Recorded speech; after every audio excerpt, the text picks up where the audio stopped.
"Ma'am, that's my dad's signature." Poor janitor's daughter says his secret left the CEO in tears. The office was buzzing with the usual Monday chaos, but Sarah couldn't focus. As the CEO of one of the country's largest tech companies, her life was filled with numbers, meetings, and deadlines. But today, something felt different. An envelope sitting on her desk caught her eye. Inside was a stack of contracts, each requiring a signature. But at the bottom of one document she froze. The signature looked oddly familiar. Her hand trembled slightly as she realized this wasn't a random employee signing off. It was almost childlike, warm, genuine. "Ma'am, that's my dad's signature," a small voice said. Sarah turned to see a young girl, no older than 9, clutching a worn backpack. Her eyes were wide, honest, and trembling slightly. The office seemed to fade away as Sarah focused on her. "My dad works in your building," the girl continued. "He's the janitor. He said he couldn't sign these himself, but he wanted to help." Sarah blinked. A janitor, a child, helping with high-stakes company documents? She glanced at the signature again. It was neat, deliberate, but undeniably a person who had never formally been trained in corporate business. I don't understand," Sarah whispered. The girl's voice quivered. "He said that even if he's just a janitor, he wants to do something good. He works late, cleans your office, and sometimes listens to the problems of people. He told me he likes to leave things better than he found them." Sarah felt a lump in her throat. She had seen countless employees over the years, but rarely had she seen such selfless, pure-hearted action. Someone who asked for nothing, not even recognition, just to help. Curiosity overwhelmed her. She asked the girl to bring her father. Within minutes, a humble, middle-aged man appeared. He wore a faded uniform, his hands rough from years of work, yet his eyes held a calm dignity. I just wanted to help," he said quietly, avoiding eye contact. "I've been working here for 20 years.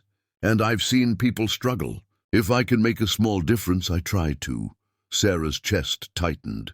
Here was a man who scrubbed floors, emptied trash, and fixed broken lights, not for praise or money, but because he cared about the people around him. And somehow, that care had filtered into the very documents she now held. "Do you know how rare this is?" Sarah whispered. Tears welled up in her eyes.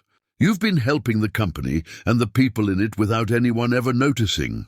The janitor shrugged modestly. "I just do what I can. That's all."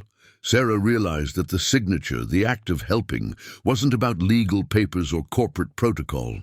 It was about humanity. The small ripple of kindness created by one man had touched her deeply, reminded her why she started working in the first place, not for power or prestige, but to make a difference. "I want the world to know your story," Sarah said, her voice breaking slightly. She called a company-wide meeting and shared the janitor's quiet dedication, emphasizing the importance of empathy, generosity, and seeing the value in every individual, no matter their role. By the end of the day, the office was changed. Employees stopped to thank him. Colleagues offered small gestures of appreciation, and even the high-powered executives paused to reflect on what really mattered. As for the janitor, he returned to his usual tasks, smiling softly as if nothing had happened. But the impact of his simple act, an honest signature and a desire to help, resonated far beyond what he could have imagined. And Sarah, she never forgot the lesson of that day. True greatness isn't measured by titles, salaries, or positions. It's measured by selfless acts of kindness, small gestures of humanity, and the courage to leave the world a little better than you found it.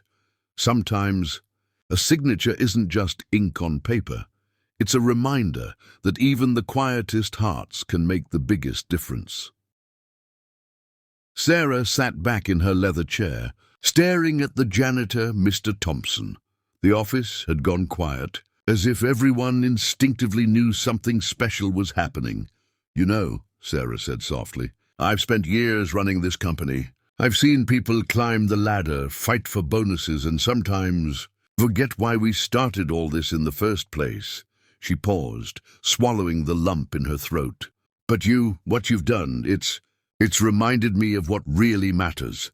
Mr. Thompson shook his head, a small, humble smile forming. I don't need recognition, he said. I just like knowing that I can make things a little better for people. The girl, Emily, tugged at her father's sleeve. Dad, they're crying. Look at her eyes, she whispered. Sarah wiped away a tear. Not just me, she admitted. I think everyone here is starting to see what you've done. And it's inspiring. One by one, employees began to approach. The receptionist, a young woman named Lisa, handed him a small bouquet of flowers. For all the times you made us smile without saying a word, she said. The IT guy, usually gruff and serious, held out a thank you card.